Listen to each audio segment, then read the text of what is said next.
Hello student, welcome to our channel physics point.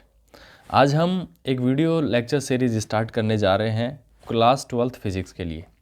ये जो क्लासें होंगी जो हम एनसीईआरटी पे बेस हैं, जो आरबीएसई और सीबीएसई दोनों बोर्ड के जो स्टूडेंट हैं उनके लिए यूज़फुल हैं। इसके अलावा भी अदर बोर्ड जो एनसीईआरटी को फॉलो करते हैं वो भी इन क्लासों का क्या कर सकते हैं, बेनिफिट उठा सकते हैं। तो ये जो हम यहाँ पे नोट्स डिस्कस कर रहे हैं, इनकी अगर आपको पीडीएफ भी चाहिए तो आप हमें टेलीग्राम पे मैसेज कर सकते हैं। इनकी हम आपको पीडीएफ भी प्रोवाइड करा देंगे। और ये हमारा जो अल्टीमेट जो पर्पस है वो कम से कम समय में अपने जो पूरा जो कोर्स है उसको यहाँ पे रिवाइज़ करना है। और चलते हैं बिना टाइम वेस्ट किए, सबसे पहले पहला चैप्टर को हम यहाँ पे डिस्कस करने जा रहे हैं जिसका नाम है इलेक्ट्रोस्टैटिस्टिक्स। देखो, इलेक्ट्रोस्टैटिस्टिक्स जो है वो फिज़िक्स की एक ब्रांच है, लेकिन इसमें हम होता क्या है इसको हम यहाँ पे देखते हैं। तो इलेक्ट्रोस्टैटिस्टिक्स में होता क्या है, इसके लिए सबसे पहले हम इलेक्ट्रोस्टैटिस्टिक्स जो वर्ड है इसी को ही हम क्या करते हैं, दो भागों में ब्रेक करते हैं। तो यहाँ से हम देख सकते हैं कि जो इलेक्ट्रोस्टैटिस्टिक्स है, इलेक्ट्रो और स्टैटिस्टिक्स दो वर्ड से मिलकर बना है। देखो, इलेक्ट्रो का जो मतलब होता है जनरली वो होता है चार्ज। इलेक्ट्रो का जो मतलब होता है वो क्या होता है, चार्ज। और स्टैटिस्टिक्स का मतलब होता है रेस्ट। तो इन जनरली हम कह सकते हैं कि इलेक्ट्रोस्टैटिस्टिक्स में हम चार्ज जब रेस्ट में होते हैं तो उसकी जो स्टडी है उसे ही हम इलेक्ट्रोस्टैटिस्टिक्स कहते हैं। और इलेक्ट्रोस्टैटिस्टिक्स क्या है, फिजिक्स की एक ब्रांच है। तो देखो, इसकी सिस्टमेटिक जो डेफिनेशन है यहाँ पे हम देखते हैं। यहाँ पे लिखा है इलेक्ट्रोस्टैटिस्टिक्स, तो लिखा है कि द ब्रांच ऑफ फिजिक्स। देखो, फिजिक्स की एक ब्रांच है जैसा हमने कहा आपके, in which we study about charge at rest, we study about charge at rest is called electrostatistics. तो उम्मीद करता हूँ आपको इलेक्ट्रोस्टैटिस्टिक्स जो है उसकी डेफिनेशन क्लियर हुई होगी। The branch of physics in which we study about charge at rest, जब चार्ज रेस्ट में होते हैं उसकी जो स्टडी है उसे हम क्या कहते हैं, इलेक्ट्रोस्टैटिस्टिक्स कहते हैं। देखो, एनसीईआरटी में ही है ना, इसको एक अलग हिसाब से और डिफाइन किया गया है। इसको जब चार्ज रेस्ट में होते हैं उनको बोलते हैं स्टैटिक चार्जेस। तो देखो, इसको इस हिसाब से भी डिफाइन कर सकते हैं, the study of static charges is called electrostatistics. उम्मीद करता हूँ दोनों जो डेफिनेशन है वो आपको क्या है, क्लियर हुई होंगी। इसके बाद में हम यहाँ पे हमने चार्ज के बारे में बहुत सारा डिस्कस किया है, लेकिन चार्ज होता क्या है तो सबसे पहले हम देखते हैं इलेक्ट्रिक चार्ज क्या होता है। तो देखो, जो it is the intrinsic property of particles. जैसे पार्टिकल्स कौन से हो गए, जैसे इलेक्ट्रॉन हो गया, प्रोटॉन हो गया, न्यूट्रॉन हो गया, इनकी जो इंट्रिंसिक प्रॉपर्टी कहें या इनकी जन्मजात प्रॉपर्टी कहें या इनकी फंडामेंटल प्रॉपर्टी कहें। इंट्रिंसिक का मतलब होता है फंडामेंटल। जैसे किसी आदमी के पास मास होता है, जैसे कोई भी पार्टिकल है, जैसे इलेक्ट्रॉन इसके पास मास है, किसी भी पार्टिकल के मास होता है, वैसे ही इनके पास एक एक्स्ट्रा प्रॉपर्टी होती है जिसे हम, जैसे इलेक्ट्रॉन और प्रोटॉन के पास, जिसे हम चार्ज कहते हैं। तो ये एक हिसाब से कह सकते हैं कि इनकी इंट्रिंसिक प्रॉपर्टी है। जब से ये दुनिया में आए तब से इनके पास है। तो कह सकते हैं कि it is the intrinsic property of particle due to which it produce electric and magnetic effect. देखो, चार्ज होने से, ये चार्ज क्या है, इनकी इंट्रिंसिक प्रॉपर्टी है। इंट्रिंसिक प्रॉपर्टी होने से क्या हो गया, इसके कारण ये क्या करते हैं, इलेक्ट्रिक और मैग्नेटिक इफेक्ट क्या करते हैं, प्रोड्यूस करते हैं। तो इसकी सिस्टमेटिक डेफिनेशन हो जाएगी, it is the intrinsic property of particle due to which it produce electric and magnetic effect. मतलब चार्ज होने के कारण ये इलेक्ट्रिक और मैग्नेटिक इफेक्ट प्रोड्यूस करते हैं। इसके बाद में हम टाइप्स ऑफ चार्जेस को डिस्कस करते हैं। तो अमेरिकन साइंटिस्ट हुए बेंजामिन फ्रैंकलिन, अमेरिकन साइंटिस्ट हुए, नाम था बेंजामिन फ्रैंकलिन। उन्होंने बताया कि चार्ज जो होते हैं ना वो टू टाइप्स के होते हैं। There are two types of charges, एक पॉजिटिव चार्ज, एक नेगेटिव चार्ज। तो यहाँ पे लिखा है American scientist Benjamin Franklin named the two types of charges, one is positive charge, second is negative charge. अब देखो, जो चार्जेस होते हैं ना उनमें कैसे, कब कौन सा फोर्स लगता है। जैसे हमने ग्रेविटेशनल फोर्स के बारे में पढ़ा, न्यूक्लियर फोर्स के बारे में हम पढ़ते हैं, तो वो हमेशा अट्रैक्टिव नेचर का ही होता है, ग्रेविटेशनल फोर्स हो चाहे न्यूक्लियर फोर्स हो। लेकिन यहाँ पे जो कूलाम्बिक फोर्स लगता है दो चार्जों के बीच में, वो हमेशा अट्रैक्टिव नेचर का नहीं होता है। वो कैसा नेचर का होता है, जैसे लिखा है कि like charges repel each other, जो सेम टाइप के जो चार्जेज होंगे वो क्या करेंगे, एक दूसरे को रिपेल करेंगे। And unlike charges attract each other, जबकि जो अपोजिट जो चार्जेज होंगे, अनलाइक चार्जेज हैं, वो एक दूसरे को क्या करेंगे, अट्रैक्ट करेंगे। तो ये चार्ज की कुछ बेसिक प्रॉपर्टी थी। इसके अलावा चार्ज की कुछ और प्रॉपर्टीज़ हैं। इसमें लिखा है कि प्रॉपर्टीज़ ऑफ चार्जेस, देखो 4 ऑप्शन दे सकता है कि which of the following is not the property of charges.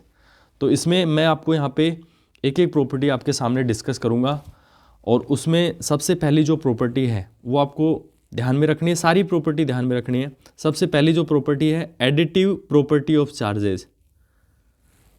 Charges की एडिटिव प्रॉपर्टी क्या होती है? देखो चार्ज जो होता है ना, एक स्केलर क्वांटिटी है। चार्ज कैसी क्वांटिटी है? एक स्केलर क्वांटिटी है। तो कोई भी सिस्टम है ना, उसका जो टोटल चार्ज है, कोई भी सिस्टम है उसका टोटल चार्ज होगा वो क्या होगा, the algebraic sum of the all the charges present in the system. वो उस सिस्टम में प्रेजेंट जितने भी चार्जेज हैं उनका क्या होगा, एल्जेब्रिक सम होगा। तो एडिटिव प्रॉपर्टी में आप क्या लिखोगे, सिस्टमेटिक नोट्स हम यह फटाफट रिवीजन करा रहे हैं। अगर आप इसको देख के सुन भी गए, 2-3 बार आपने सुन भी लिया, एक टॉपिक कोई नहीं समझ में आ रहा है, बार बार सुनो उसको, तो आप वैसे ही याद हो जाएगा आपका। तो एडिटिव प्रॉपर्टी ऑफ चार्जेस क्या होता है, charge is a scalar quantity. Charge क्या होती है, एक स्केलर क्वांटिटी होती है। So total charge of A system, किसी भी सिस्टम का जो टोटल चार्ज होगा वो क्या होगा, is the algebraic sum of all the charges present in the system. जो सिस्टम में जितने भी चार्ज होंगे उन सब के क्या होगा, एल्जेब्रिक सम के बराबर होगा। तो पहली प्रॉपर्टी उम्मीद करता हूँ आपको क्लियर होगी। जैसे यहाँ पे मैंने थोड़ा सा एग्जांपल लिखना मैं यहाँ पे मिस कर दिया मैंने। एग्जांपल देखते हैं। जैसे मान लो कोई सिस्टम है, उसके अंदर Q1, Q2, Q3 dot Qn charges हैं। तो मैं आपसे पूछूँ टोटल चार्ज कितना होगा, तो आप कहोगे सर टोटल चार्ज Q बराबर हो जाएगा Q1 plus Q2 plus Q3 plus Qn dot Qn। तो सबका क्या हो जाएगा, एल्जेब्रिक सम हो जाएगा। तो उम्मीद करता हूँ एडिटिव प्रॉपर्टी ऑफ चार्जेस आपको क्लियर हुई होगी। दूसरी जो प्रॉपर्टी है चार्जेस की वो है quantization of charges. Quantization of charge, देखो किसी भी बॉडी पे जो होता है ना, जैसे कोई भी बॉडी हो गई मान ले, इस पर जो चार्ज होगा वो इलेक्ट्रॉनिक चार्ज का क्या होगा, इंटीग्रल मल्टीपल होगा। क्वांटाइजेशन ऑफ चार्ज का मतलब होता है कोई भी बॉडी है, जैसे कोई भी बॉडी है उस पर जो चार्ज होगा वो इलेक्ट्रॉनिक चार्ज का इंटीग्रल मल्टीपल होगा। इंटीग्रल मल्टीपल होने का मतलब हो गया, जैसे इस पे चार्ज है या तो ई होगा प्लस माइनस ई। अगर इसको चार्ज देंगे, एक इलेक्ट्रॉन इसको देंगे तो प्लस ई, एक इलेक्ट्रॉन इससे देंगे तो माइनस ई, और लेंगे तो क्या हो जाएगा, प्लस ई। तो किसी भी बॉडी पे जो चार्ज होगा वो क्या होगा, इलेक्ट्रॉनिक जो चार्ज है उसका क्या होगा, इंटीग्रल मल्टीपल होगा। तो जैसे इस पे प्लस ई हो सकता है, प्लस 2ई हो सकता है, प्लस 3ई, प्लस 4ई, इस हिसाब से किसी भी बॉडी पे चार्जेज होते हैं। तो इसको हम कैसे लिख सकते हैं, तो किसी भी बॉडी पे जो चार्जेज होंगे ना वो प्लस माइनस एन ई हो सकते हैं। तो Q बराबर प्लस माइनस एन ई। तो n की जो वैल्यू होगी, देखो हमने बोला था कि 1 2 3 4 5 6 डॉट ऐसे हो सकती है। इसकी n की जो वैल्यू होती है वो फ्रैक्शन में नहीं हो सकती, जैसे 1.2 नहीं हो सकती है, 0.5 नहीं हो सकती है, 2/3 नहीं हो सकती है, इस हिसाब से नहीं हो सकती। तो किसी भी बॉडी पे जो चार्जेज होगा वो इलेक्ट्रॉनिक चार्ज का क्या होगा, इंटीग्रल मल्टीपल होगा। ये कोई आपसे कहे कि मेरे को 1.5 चार्ज दे दे, तो ऐसा कोई कंसेप्ट नहीं है। आपको या तो 1 चार्ज लेंगे या 2 चार्ज लेंगे, 1.5 कोई चार्ज नहीं होता है। डेड चार्ज का कोई कॉन्सेप्ट नहीं है, ऐसे कह सकते हैं। तो यहाँ पे लिखा है the charge is quantized. Charge quantize है, इसका मतलब that charge on a body, किसी भी बॉडी पे जो चार्ज होगा integral multiple of electronic charge. तो इसको क्या लिख सकते हैं, ये बात तो मैंने लैंग्वेज के रूप में बोली, इसी को मैथमेटिक्स में कैसे लिखो, Q बराबर प्लस माइनस एन ई। तो n की वैल्यू यहाँ पे देखो 1 से लेकर एंड इन्फिनिटी तक कुछ भी हो सकती है, और n क्या है यहाँ पे, इंटीजर है। इंटीजर मतलब 1 2 3 4 5, फ्रैक्शन नहीं है, 1.5 ऐसे नहीं है। तो उम्मीद करता हूँ क्वांटाइजेशन ऑफ चार्ज जो है आपको बहुत अच्छे से समझ में आई है। अब देखो NCERT में नीचे ही है ना एक इम्पोर्टेंट नोट लिखा हुआ है, कुछ रिसेंट डिस्कवरीज हुई हैं। The recent discoveries, it is found that proton and neutron are made up of quark particle. केवल प्रोटॉन और न्यूट्रॉन की बात की है, रिसेंट डिस्कवरीज हुई हैं जिसमें ये पाया गया कि प्रोटॉन और न्यूट्रॉन जो हैं वो किन से मिलकर बने होते हैं, क्वार्क पार्टिकल से मिलकर बने होते हैं। अब देखो केवल प्रोटॉन और न्यूट्रॉन की बात कर रहा है। अब देखो क्वार्क पार्टिकल्स, अब देखो क्वार्क पार्टिकल्स भी जो है ना 2 टाइप के होते हैं। एक होता है अप क्वार्क जिस पे जो चार्ज होता है ना +2/3e, और डाउन क्वार्क जो होता है ना उस पे चार्ज होता है -1/3e, ये डाउन क्वार्क पे। तो क्वार्क स्ट्रक्चर ऑफ प्रोटॉन की जो क्वार्क स्ट्रक्चर हो जाएगी यूयूडी, और न्यूट्रॉन की जो क्वार्क स्ट्रक्चर हो जाएगी यूडीडी। तो ये ध्यान रखना आपको। अब देखो यूयूडी और यूडीडी कैसे हुई प्रोटॉन की, अब मैं आपको बताता हूँ यूयूडी क्वार्क स्ट्रक्चर कैसे आई। जैसे प्रोटॉन पे चार्ज क्या होता है +e आता है, प्रोटॉन पे +e, और न्यूट्रॉन पे क्या होता है 0। अब देखो ये चार्ज है ना, इनको इस हिसाब से एडजस्ट करें कि +e मतलब 1 आ जाए। तो देखो +2/3 +2/3 और -1/3। अब इनको जोड़ेंगे ना तो 4/3 -1/3। अब इनमें सब्ट्रैक्ट करेंगे ना तो 3 LCM हो जाएगा, तो 4 - 1 3/3 इक्वल टू हो जाएगा +e, इतना आ जाएगा। तो इसीलिए देखो जब प्रोटॉन बनता है तो उसमें 2 अप क्वार्क एक डाउन क्वार्क से मिलकर बनता है। और जो अब उसमें देखो जब हम न्यूट्रॉन बनाएंगे तो उसको कैसे चार्ज को बैलेंस करेंगे।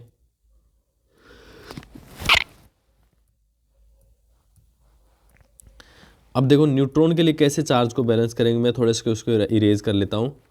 न्यूट्रॉन का देखो चार्ज 0 होता है, तो सीधी सी बात यह है कि +2/3 में इसको ऐसे करेंगे 2/3e, और इसको 2 बार कर लेते हैं 0 आ जाएगा, 1/3 -1/3, सबके ई बाहर कॉमन ले लेते हैं। अब देखो अगर इसको 1/3 1/3 माइनस करेंगे तो 2/3 हो जाएगा। तो देखो ये किसका चार्ज है, ये 2 डाउन क्वार्क लिए, एक अप क्वार्क लिया है, तो इसीलिए इसकी क्वार्क स्ट्रक्चर हो गई यूडीडी। उम्मीद करता हूँ ये चीज़ें आपको अच्छे से समझ में आई होंगी। इसके बाद में नेक्स्ट जो प्रॉपर्टी है कंजर्वेशन ऑफ चार्जेस। नेक्स्ट जो प्रॉपर्टी है conservation of charges. Conservation of charges का मतलब होता है कि कोई भी आइसोलेटेड जो सिस्टम है ना उस पे जो नेट चार्ज है ना वो हमेशा कंजर्व रहता है। जैसे मान लो ये अर्थ है, अब अर्थ पे है ना टोटल चार्ज जो है ना 0 है, नेट चार्ज क्या है कांस्टेंट है हमेशा, जैसे 0 है मान लो तो इस पे 0 ही रहेगा हमेशा। ये एक आइसोलेटेड सिस्टम हो गया, इसके और प्लानिटरी सिस्टम से इसका कोई मतलब कॉन्टैक्ट में नहीं है, तो इस पे नेट चार्ज क्या है 0 है। तो टोटल चार्ज जैसे 0 है या 5 कूलाम मान लो तो ये 5 कूलाम ही रहेगा आइसोलेटेड सिस्टम का। ये हमेशा चाहे आप कुछ भी करो, ये 1 मिनट के लिए आप मान लो 0 है, 0 न्यूट्रल है ये। तो देखो total charge of an isolated system is conserved मतलब या कांस्टेंट है। Net charge of an isolated system is neither be created और नॉर बी डेस्ट्रॉय। जैसे इस पे नेट चार्ज अभी 0 है, तो न तो आप इसको यहाँ पे चार्ज क्रिएट कर सकते हो न आप डेस्ट्रॉय कर सकते हो। लेकिन देखो इसमें ये है, अगर इसी अर्थ को इसके नीचे लिखा है कि charge on a body can be created in equal और अपोजिट पेयर ओनली, लेकिन चार्ज को हम क्रिएट भी कर सकते हैं और डेस्ट्रॉय भी कर सकते हैं, लेकिन क्या कंडीशन लगा दी इक्वल और अपोजिट पेयर में। तो कैसे देखो जैसे अर्थ पे नेट चार्ज क्या है 0 है, लेकिन इसी अर्थ को हमने क्या किया 2 भागों में क्या कर लिया ब्रेक कर लिया। अब दोनों पार्ट को हम फ्रिक्शन कराएं तो एक बॉडी से दूसरी बॉडी पे क्या होंगे चार्ज ट्रांसफ़र होंगे। तो जिस पे ट्रांसफ़र होंगे वो नेगेटिवली चार्ज हो जाएगी, और जिस पे पॉजिटिव और जिससे ट्रांसफ़र होंगे वो पॉजिटिवली चार्ज आ जाएगी। जैसे मान लो इससे इस पे 4 इलेक्ट्रॉन का ट्रांसफ़र हुआ है तो ये -4e आ जाएगा, ये +4e। लेकिन अभी भी इस आइसोलेटेड सिस्टम पे नेट चार्ज तो 0 ही है ना, -4e नेट का मतलब होता है टोटल और +4e, तो नेट चार्ज तो 0 ही है, पहले भी 0 ही था।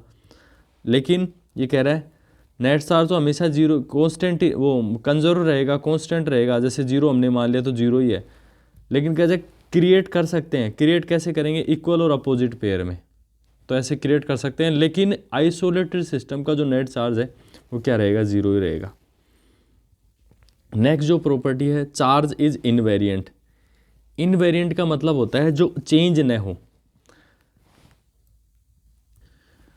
तो देखो यहाँ पे लिखा है इनवेरिएंट का मतलब मैंने बता दिया जो चेंज न हो। तो देखो लिखा है कि charge is independent of frame of reference. Frame of reference का मतलब होता है कोई फ्रेम ऑफ रेफरेंस जो होता है वो रेस्ट में होता है, कोई मूविंग होता है। हम फ्रेम ऑफ रेफरेंस आपने 11th क्लास में पढ़े होंगे। तो जैसे कोई फ्रेम ऑफ रेफरेंस, जैसे मान लो मैं रेस्ट में हूँ तो मेरे ऊपर चार्ज अगर 1 कूलाम है तो 1 कूलाम ही रहेगा। अब इसको चाहे आप हवाई जहाज़ में कोई मूविंग फ्रेम में रख दो, फ्रेम ऑफ रेफरेंस में रख दो, या किसी बस में रख दो, या किसी ऐसी व्हीकल में रख दो जो स्पीड ऑफ लाइट से क्या करता हो, मूव करता हो, तो भी इस पे चार्ज जैसे 1 कूलाम है तो 1 कूलाम ही रहेगा। मतलब ये इनवेरिएंट है, मतलब चेंज नहीं होता है ये वेलोसिटी के साथ। तो यहाँ पे लिखा है that is charge on A particle does not depend speed of particle. जैसे मान लो इलेक्ट्रॉन पे चार्ज आपने बता दिया 1.6 इंटू 10⁻⁻19 कूलाम। अब चाहे ये स्पीड ऑफ लाइट से भी मूव करे ना तो भी इस पर जो चार्ज है यही रहेगा। लेकिन आपका जो मास है ना वो पार्टिकल की स्पीड पे डिपेंड करता है। वो हम स्पेशल थ्योरी ऑफ रिलेटिविटी में पढ़ेंगे। तो इसमें m बराबर m0√v1-v² देखो यहाँ पे हम स्पीड ऑफ पार्टिकल है ये। अब यहाँ पे हमारी जो स्पीड है ना लाइट की स्पीड से बहुत कम होती है, इसीलिए हमें जनरल लाइफ में ना ऐसा ऑब्जर्व नहीं करते हैं कि हमारा मास भाई कम हो रहा है या बढ़ रहा है। लेकिन अगर हमारी जो स्पीड है वो स्पीड ऑफ लाइट के बराबर हो जाए तो हमारा जो मास है वो कितना हो जाएगा, इन्फिनिटी हो जाएगा। देखो यहाँ पे c से c² ये 1 बन जाएगा, 1 से 1 - 1 0, तो m बराबर m0/0। तो इसकी वैल्यू इन्फिनिटी होती है तो हमारा मास इन्फिनिटी हो जाएगा। तो हमारा जो मास है वो इनवेरिएंट नहीं है, जबकि हमारा चार्ज जो है किसी भी बॉडी पे वो क्या है, इनवेरिएंट है। वो स्पीड पे डिपेंड करता है, चाहे चार्ज रेस्ट में हो चाहे चार्ज मोशन में हो, हमेशा क्या रहेगा, इक्वली रहेगा।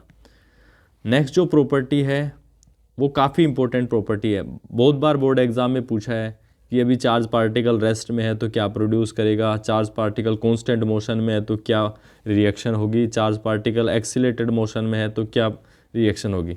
तो ये काफ़ी इंपॉर्टेंट प्रॉपर्टीज़ है, इसको ध्यान से सुनना है। Accelerated charge radiates energy. जब चार्ज पार्टिकल एक्सीलरेटेड होता है ना तो एनर्जी को क्या करता है, रेडिएट्स करता है। अब इसमें देखो चार्ज पार्टिकल में 3 कंडीशन यहाँ पे पढ़ते हैं हम। जब चार्ज v = 0, v मतलब वेलोसिटी 0 हो जाए है, मतलब चार्ज पार्टिकल आपका रेस्ट में है, तो चार्ज प्लस q जो है it will produce only electric field. तो चार्ज जो पार्टिकल है वह केवल इलेक्ट्रिक फील्ड प्रोड्यूस करेगा। दूसरी जो है चार्ज पार्टिकल v = कांस्टेंट, आपकी वेलोसिटी है या स्पीड है वो क्या है, कांस्टेंट है।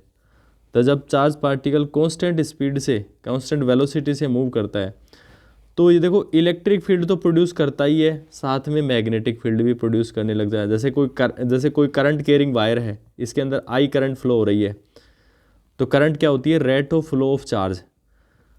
तो करंट फ्लो हो रही है तो चार्ज मूव कर रहा है कांस्टेंट स्पीड से, तो इसके चारों तरफ मैग्नेटिक फील्ड प्रोड्यूस हो जाता है। ऐसा हम मैग्नेटोस्टैटिस्टिक्स में पढ़ेंगे। तो चार्ज जब आप कांस्टेंट स्पीड से मूव कर रहा है तो इलेक्ट्रिक फील्ड और मैग्नेटिक फील्ड, ध्यान रखना है, दोनों प्रोड्यूस करेगा। थर्ड जो प्रॉपर्टी है v does not equals to constant, मतलब वेलोसिटी है वो कांस्टेंट नहीं है, मतलब टाइम के रेस्पेक्ट में चेंज हो रही है। जब वेलोसिटी टाइम के रेस्पेक्ट में चेंज हो तो उसको एक्सीलरेटेड मोशन बोलते हैं। तो उस कंडीशन में क्या होगा, it will produce electric field, magnetic field and electromagnetic waves. Electric field भी प्रोड्यूस करेगा, मैग्नेटिक फील्ड भी प्रोड्यूस करेगा, इलेक्ट्रोमैग्नेटिक वेव भी प्रोड्यूस करेगा। तो जब हम इलेक्ट्रोमैग्नेटिक वेव पढ़ेंगे तो वहाँ पे हम इलेक्ट्रोमैग्नेटिक वेव्स के प्रोडक्शन के मेथड पढ़ेंगे। तो उसमें एक मेथड होगा एक्सीलरेटेड चार्ज पार्टिकल, दूसरा होगा oscillating charge particle. Electromagnetic waves को प्रोड्यूस करते हैं और जिस फ्रीक्वेंसी से वो ओसिलेट करते हैं उसी फ्रीक्वेंसी की इलेक्ट्रोमैग्नेटिक वेव को क्या करेंगे, प्रोड्यूस करेंगे। तो यहाँ पे आपको जब चार्ज पार्टिकल एक्सीलरेटेड है तो क्या कंडीशन होगी, जब चार्ज पार्टिकल रेस्ट में है। तो इस चीज़ को आपको बार बार रिवाइज करना है। उम्मीद करता हूँ प्रॉपर्टी ऑफ चार्जेस आपको अच्छे से समझ में आई होगी। और नेक्स्ट जो हम डिस्कस कर रहे हैं, फटाफट चलते हैं हम। नेक्स्ट है unit and dimension of charge. देखो काफ़ी इंपॉर्टेंट चीज़ें हैं, हालांकि बहुत छोटी चीज़ें हैं, ये कोई बहुत बड़ी हैं।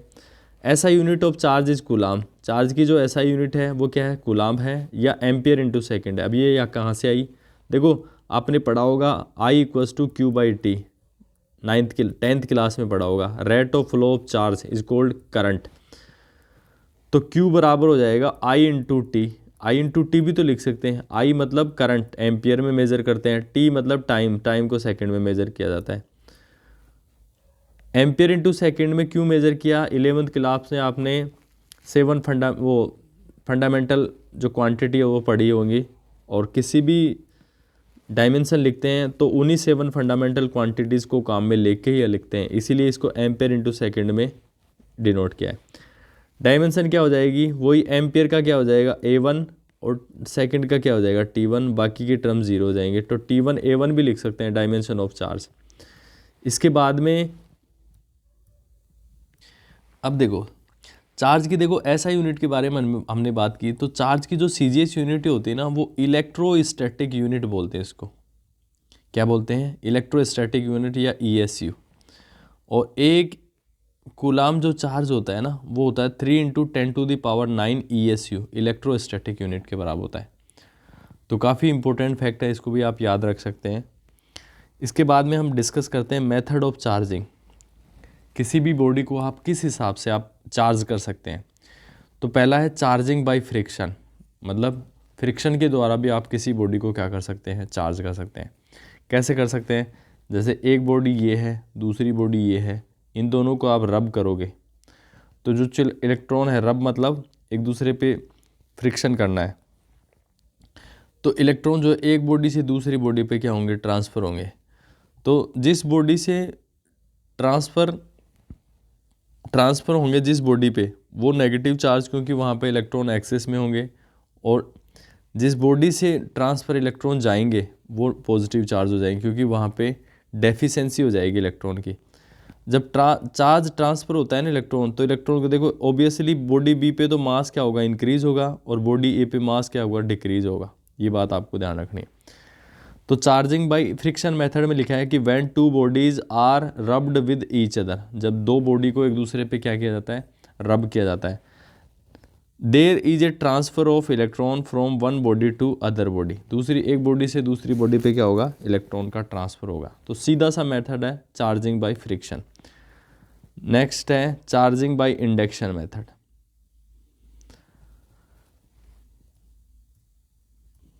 दूसरा जो मेथड है चार्जिंग बाय इंडक्शन मेथड।